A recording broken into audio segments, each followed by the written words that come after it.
was about 6:35 in the morning. A quiet street in Richmond, Virginia. As I was getting dressed, my husband and I heard 3 loud bangs. Not a street where you'd expect a murder.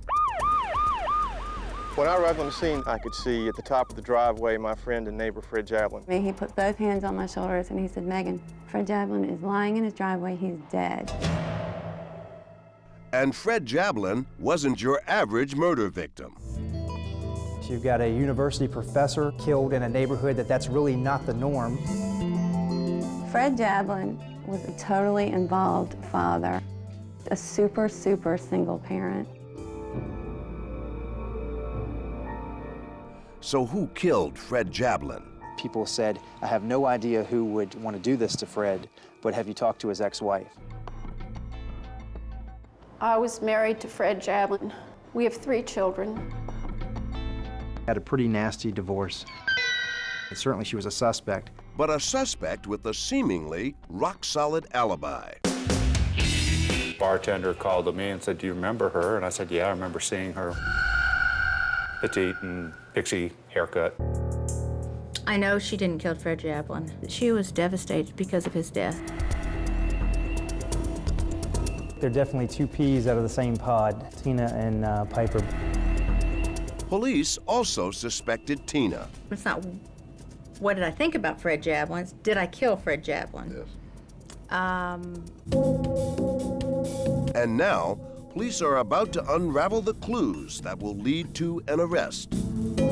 We've got cell phone records, latex gloves, makeup, 2 wigs.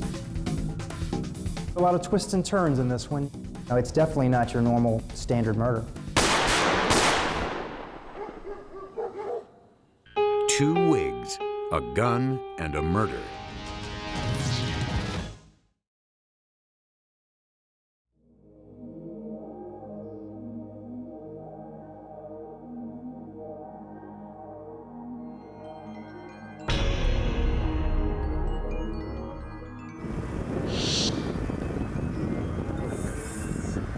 I was looking for this guy, Jerry Walters, whose name this card was in.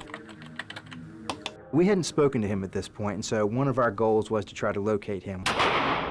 A couple of days after Fred Jablin's murder, Detective Kobe Kelly learned more about the round-trip airline ticket booked under the name Tina Roundtree.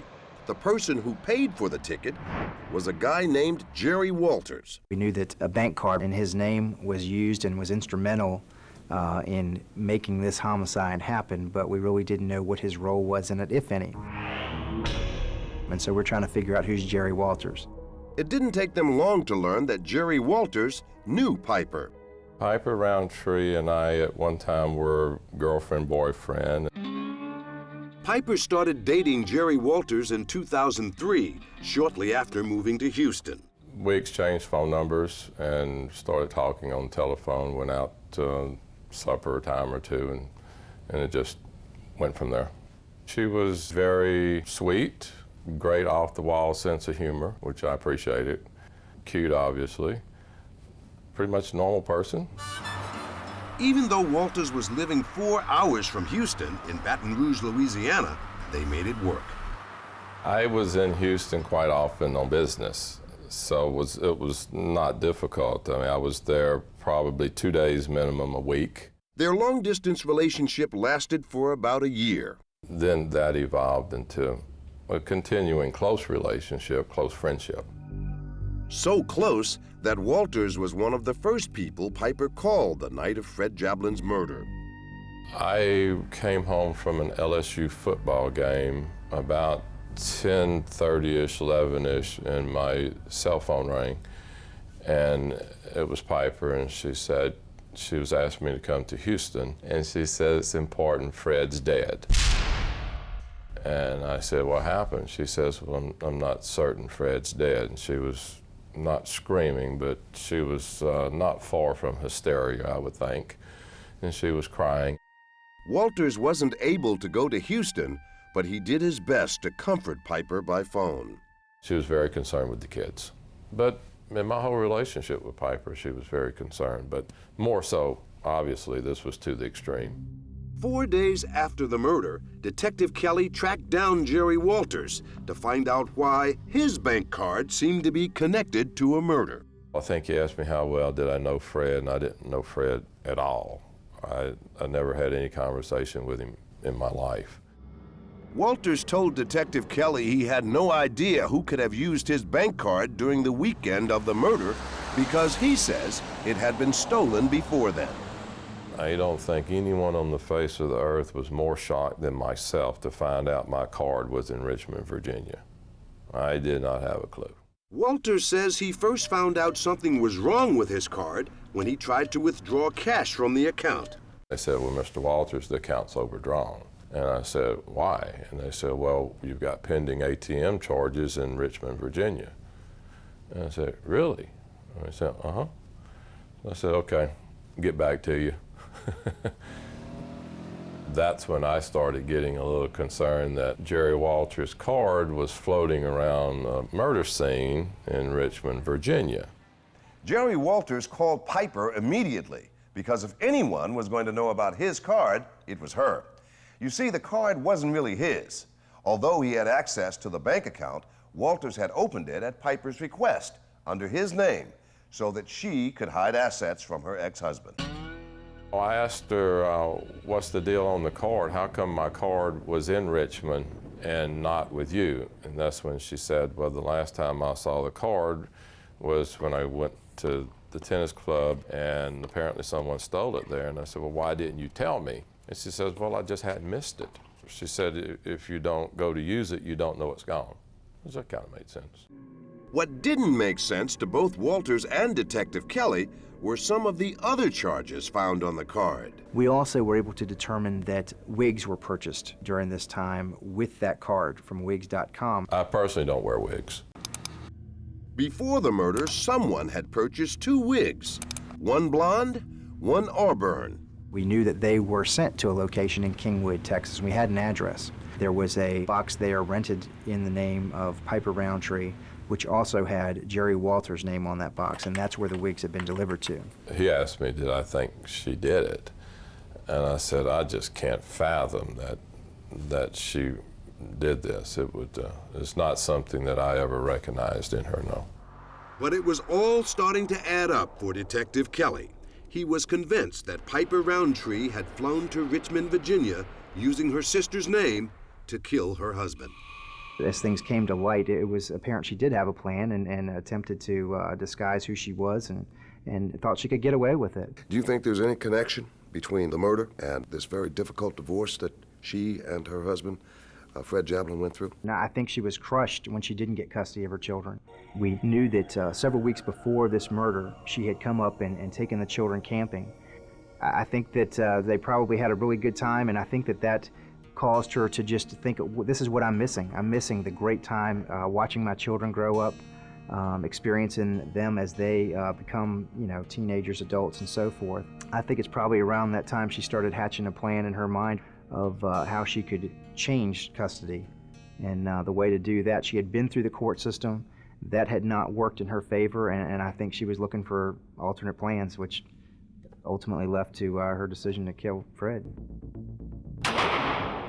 With Fred Jablin dead, Piper Roundtree wanted to win back her 3 kids, who were staying with Fred's brother Michael and his family. She asked for a custody hearing in Virginia Family Court. She had asked whether I would go up there and testify at her custody hearing, and I said, I wasn't sure if I was going to be up there at that time, but I told her, I said, I will be happy to. And what she was working on is trying to establish that I had eliminated her as a suspect, and I certainly had not at that point. Detective Kelly was all for Piper attending the hearing, scheduled 9 days after Fred Jablin's murder, but not for reasons Piper thought. She's thinking about trying to go to Richmond and have this custody hearing. In the back of your mind, you're saying, well, if she's in Richmond, it would be easier for you guys to make an arrest, right? Definitely. It was not a deal breaker that she was not in Richmond, but it saves extradition, that sort of thing. 9 days after the murder, in a Richmond, Virginia courtroom, a judge made her decision. Knowing that Piper was under suspicion for murder, the judge granted custody of Piper's 3 children, Callie, age 10, Paxton, age 12, and Jocelyn, age 15, to Michael Jablin.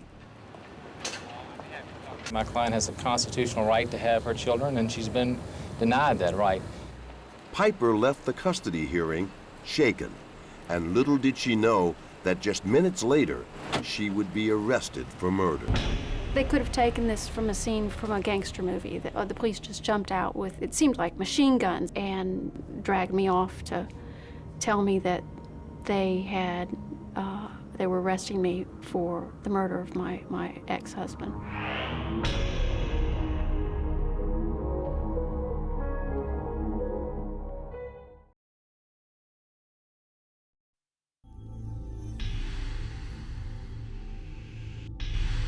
After her arrest for murder 4 months ago, former prosecutor Piper Roundtree is having a tough time adjusting to life behind bars.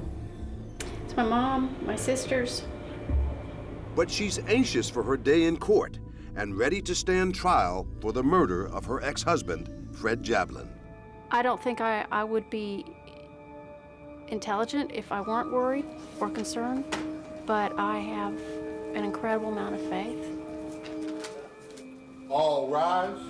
And I trust God. God's put me here for a reason. Ladies and gentlemen of the jury, good afternoon. In opening arguments, prosecutor Wade Kaiser launches right in with what he says is Piper's chilling motive. It all came down to money. You'll hear evidence, ladies and gentlemen, that Piper Roundtree had been ordered to pay child support to the victim, Fred Jablin, who had custody of the children. Kaiser says Piper Roundtree was tired of struggling to pay child support to her ex-husband, so she killed him. She was over $9,700 in arrearages in making that child support. She blamed Fred and held him accountable for everything that had happened to her. But listen to all the evidence over the next several days. When Piper's defense attorney, Murray Janis, has his turn, he tells jurors the state's explanation of a motive just doesn't add up. But you'll hear evidence that she'd made a support payment in October of 2004. Hardly somebody's going to do to send money if they in fact had planned to kill that person. And more importantly, Janis says, there isn't anyone who can put Piper at the crime scene. And see if one single person says, we saw that defendant, Piper Roundtree, take a gun out and shoot Fred Jablin, or we saw her running away. Although Janis does admit there is a lot of evidence showing someone committed this murder, you're going to find that somebody was in Virginia, somebody flew on a Southwest Airlines. He insists the wrong Roundtree sister is on trial. There's one name you're going to hear over and over and over again, and that's the name of Tina Roundtree. And Janis says all the evidence will point to her. I think you'll hear evidence that Tina had, certainly at one time, a gun herself, a .38 caliber. You won't hear any evidence that Piper Roundtree owned a gun. Piper is obviously aware of her attorney's defense strategy, but when she spoke with us before trial, she wouldn't flat out accuse her sister of murder. Did your sister Tina, did she do this? I couldn't say. I don't know. Is she capable of something like this? I'm not going to answer that. All rise. The matter now before the court shall be the truth, the whole truth, and nothing but the truth, so help you God. How you doing? Have a seat, please. With the trial underway, prosecutors called Jerry Walters to the stand to help show that Piper hatched an elaborate plan to get away with murder. Using the bank account Walters had opened for her, Was Piper Roundtree's name on the card? No, it was not. Piper purchased that blonde wig, and prosecutors say Piper wore it the weekend of the murder, so it would look like her sister Tina committed the crime. Did you at any time order any wigs? No, sir. Okay. Judge, our next witness is Kathy Molly.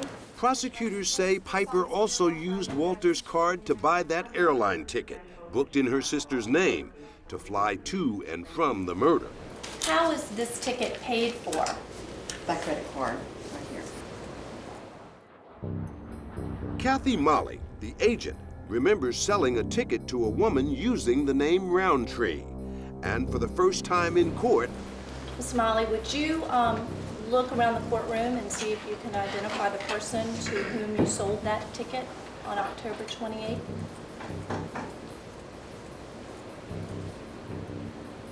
That lady right there looks familiar.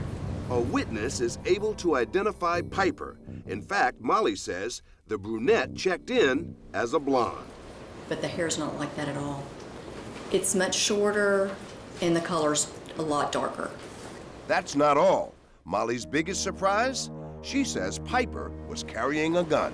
What do you recall unusual about checking her bags, if anything? Nothing. She just told me right away that she needed to check a firearm. She just commented that it was her father's gun and she was taking it to him. But that gun wasn't the state smoking gun. They say Piper not only got on that plane to Richmond, they can prove she spent the weekend there, within miles of the crime scene. It was Piper's own cell phone that would do her in.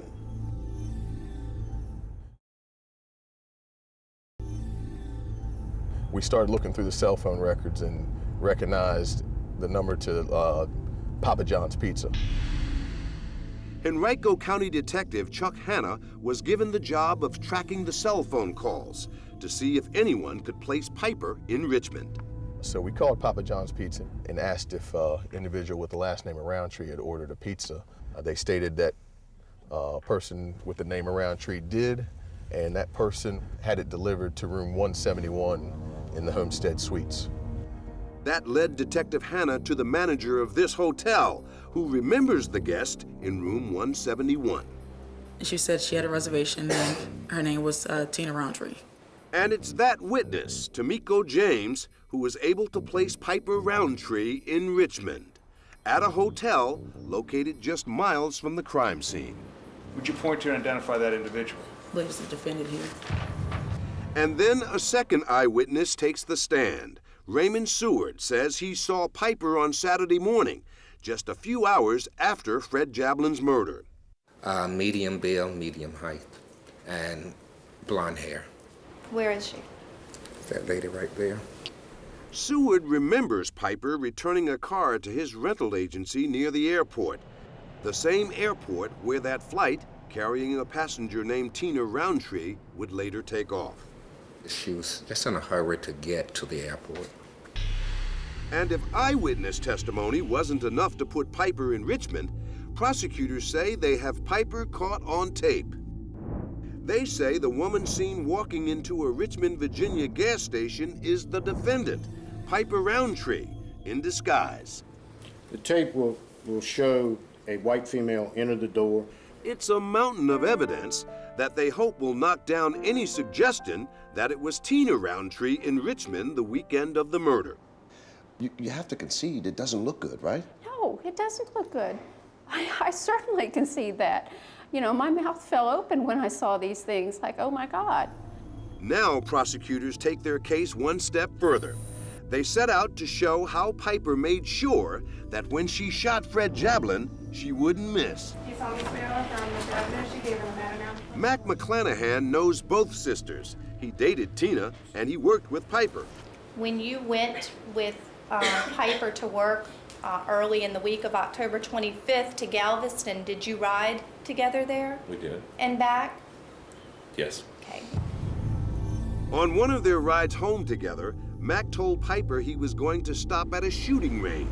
Tell the members of the jury what Piper said when you brought that up. She said she wanted to go with me. Had you taken Piper to the gun range prior to that day? No.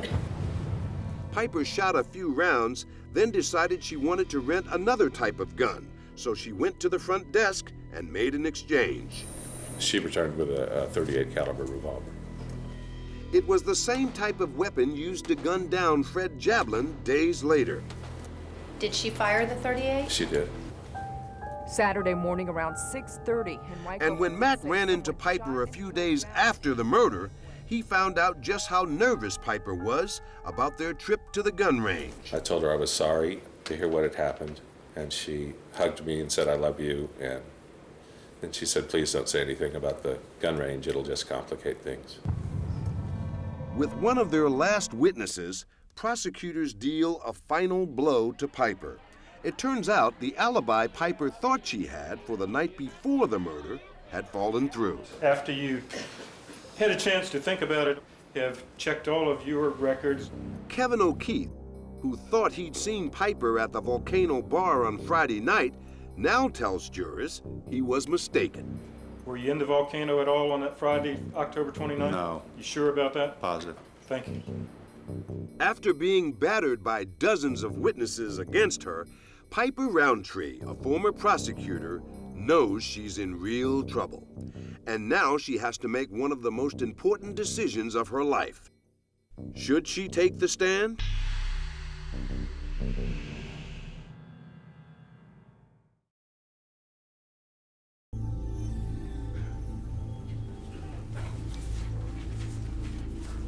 All rise.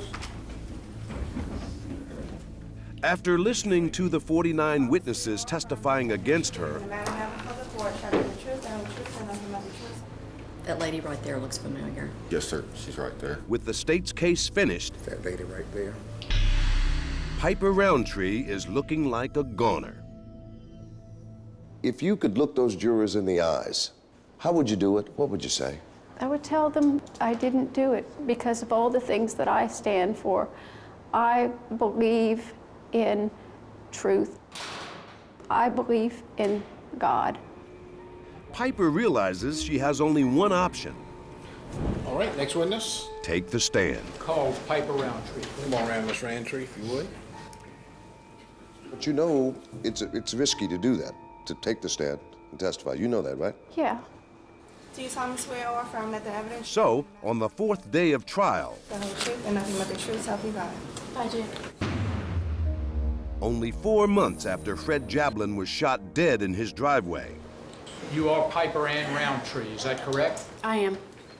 Fred Jablin's ex-wife, Piper Roundtree, tries to answer to a jury. Her defense lawyer, Murray Janis, cuts straight to the chase. Ms. Roundtree, did you shoot and kill Fred Jablin on Saturday morning, October 30th, 2004? I did not. When did you first learn that Fred Jablin had been shot and killed? That evening.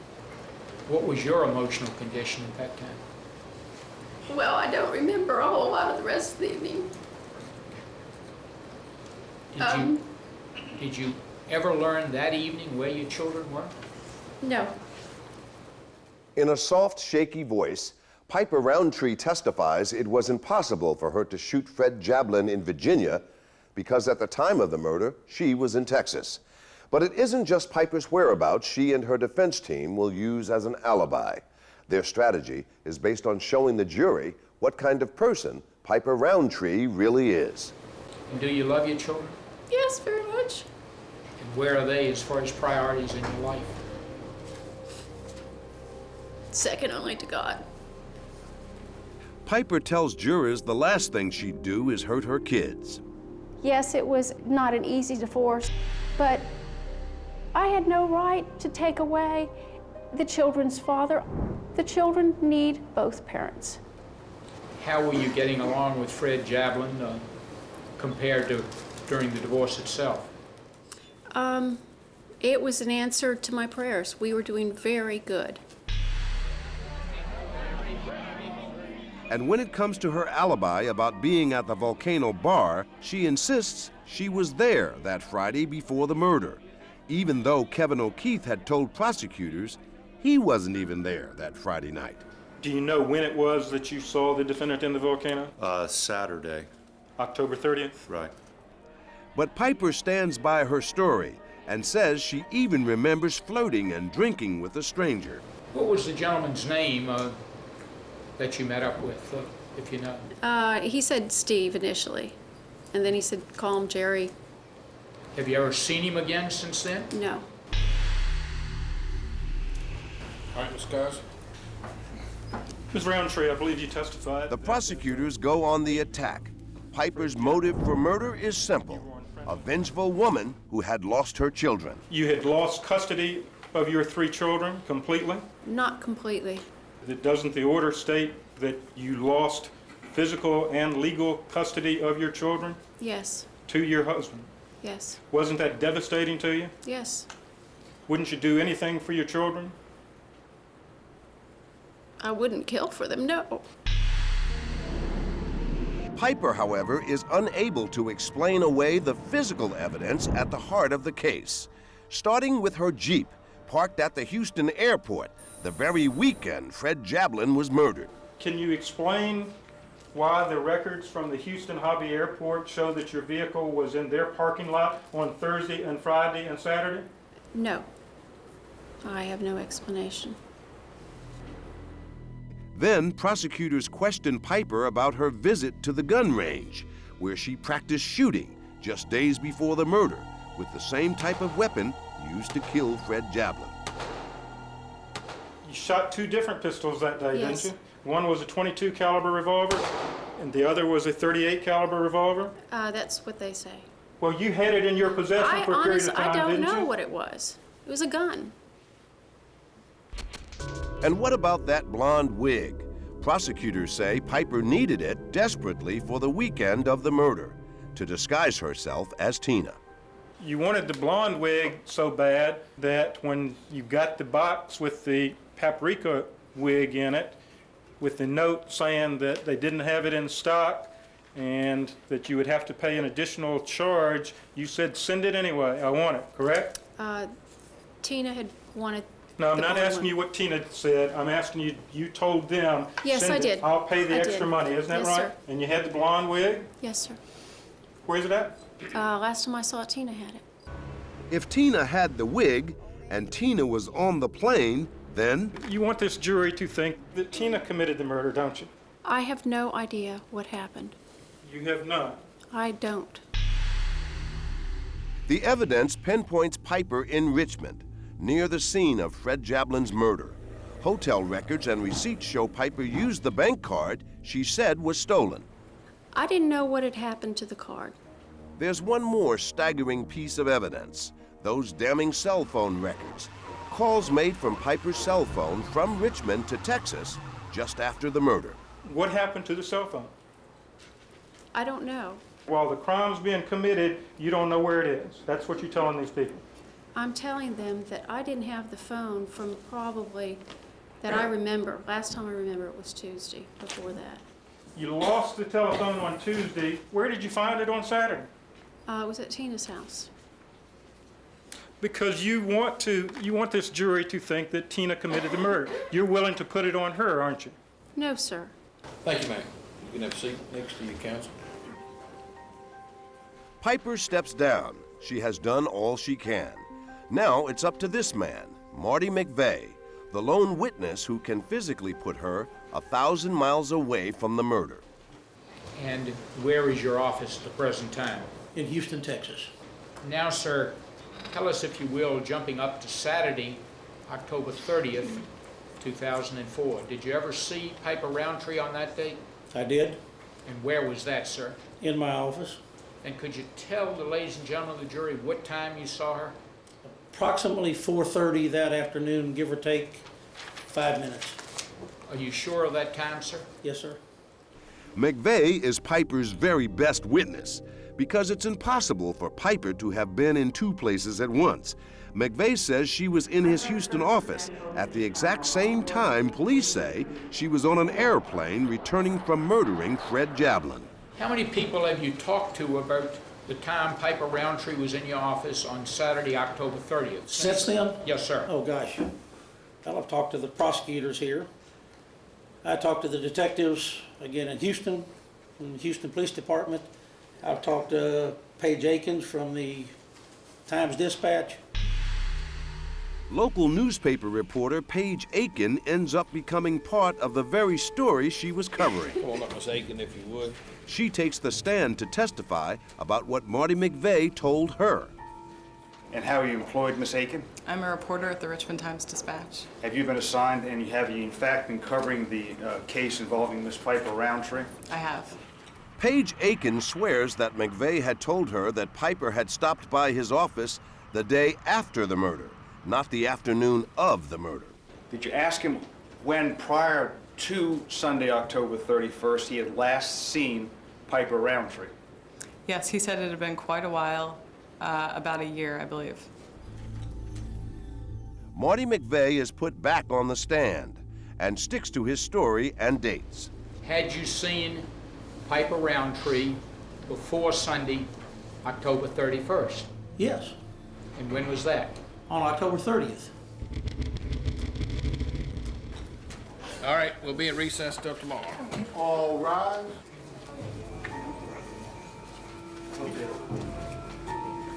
When it's all over, Piper Roundtree seems dazed and exhausted.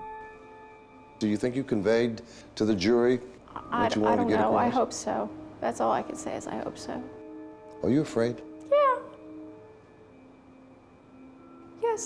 Yes, I'm afraid.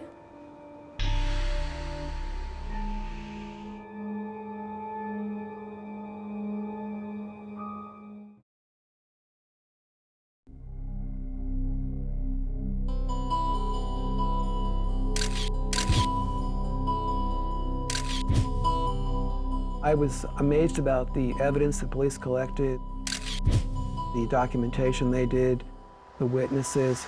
Throughout Piper Roundtree's murder trial, the brother of the victim, Michael Jablin, has watched closely, focused on the woman who was once part of his family. Any doubt in your mind that Piper Roundtree is guilty? There's no doubt, and I was very sad about the whole thing, hearing it, how somebody with such a high level of education could have plotted such an event. Piper's mother, Betty Roundtree, sat in the courtroom every day. She can't believe her youngest daughter is a killer. Do I think she's guilty? No, I do not. She's had so much love in her life, and she's such a gentle, kind person. I honestly cannot believe that she did this.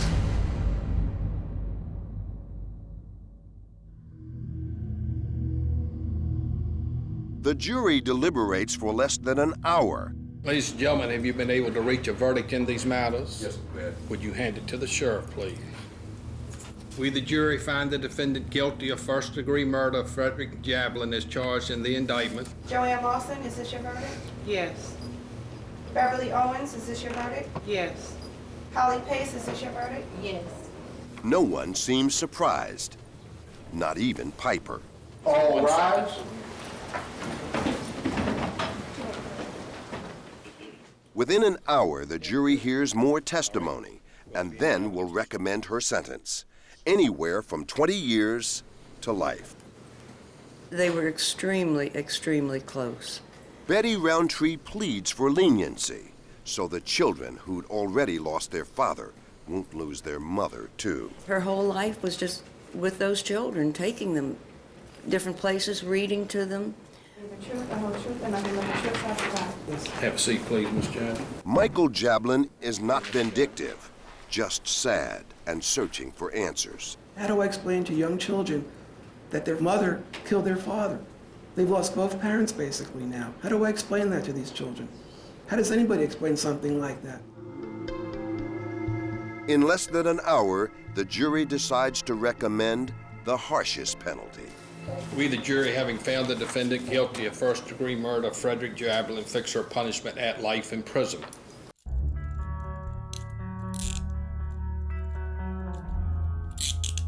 The 5-day trial included nearly 60 witnesses and 80 pieces of evidence. He has now been sentenced to life in prison. It's over. How do you feel right now? I think we feel good. We got the result that we anticipated having in the long run, but it's nice to see the jury validate our investigation and bring a little bit of justice, as close as we're going to get here anyway.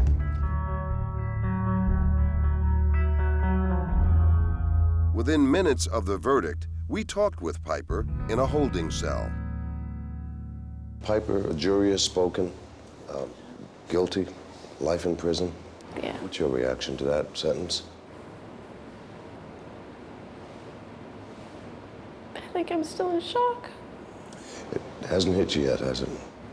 No, somewhat, I don't know. In spite of all the evidence and the jury's swift verdict, Piper Roundtree still insists she's innocent. For the record, you still are saying that you did not kill your ex-husband? I didn't. I didn't. I mean, obviously it looked like I didn't. You didn't do it? No, I didn't. Will you get an opportunity at all while you're serving your time to see your children? Do you know anything about that? I hope so. I'd be happy to talk to them. Anything you want to say to them? I just love them and miss them and would want to talk to them.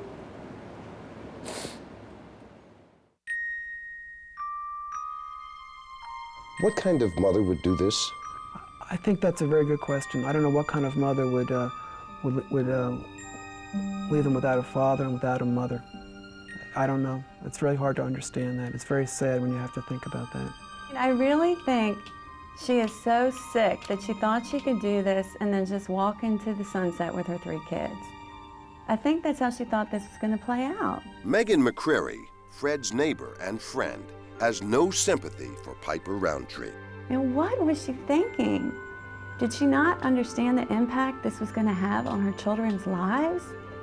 I mean, she extinguished 4 lives that day. She murdered her ex-husband and basically destroys the childhood of her 3 children. I don't understand what she was thinking. The verdict may be in, but what was the jury thinking as they watched the halting testimony of Piper Roundtree? Wouldn't you do anything for your children? I wouldn't kill for them, no. I think that was one of the most serious moments of the trial for me because it was the nail in the coffin. It was the nail in the coffin when she took the stand? Yeah, for me. That was going from 90% to 100% guilty. Bruce Ladd, Joel Howell, and Timothy James spoke to us about the impression Piper made. The 4 or 5 words that we got out of her weren't a whole lot, and they were not convincing. When she took the stand, I mean, it almost seemed like, she could kind of, turn her tears on and off. And do you love your children? Yes, very much. And of all the evidence against her, what was it that sealed Piper's fate? The cell phone records. You could very easily track exactly where she was and what she did. Cell phone tracked her all the way? Yes, it did. Yeah, the whole time. And what if Tina Roundtree, the sister Piper pretended to be, the sister many people say was Piper's best friend? It's impossible to know whether or not Tina knew that Piper was going on a trip to murder her ex-husband. But based on how close they were, it's hard to imagine that Tina was not knowledgeable in some sense that something very serious was going to take place. She would stick up for her sister, and I think she would do anything short of murder for her sister. Your name came up a lot during the trial. It was almost as if the defense was to blame Tina Roundtree for the murder. What's your reaction to that? They're just trying to set a possibility of doubt in the juror's mind. But you didn't mind? Oh, your I name don't. being used? I don't care. In that fashion? Doesn't matter. I don't care. It doesn't make it. I mean, I think it's a stupid defense. But the jury is certain. The right Roundtree was convicted. However, months after the trial, Tina Roundtree herself would be convicted of tampering with evidence after the murder of Fred Jablin. She would be sentenced to 9 months probation. But this jury would sentence Piper to a term We, the jury, fix her punishment at life imprisonment. far more severe. Why life in prison? We didn't ever want her to come back into her children's lives because it would have been reliving the murder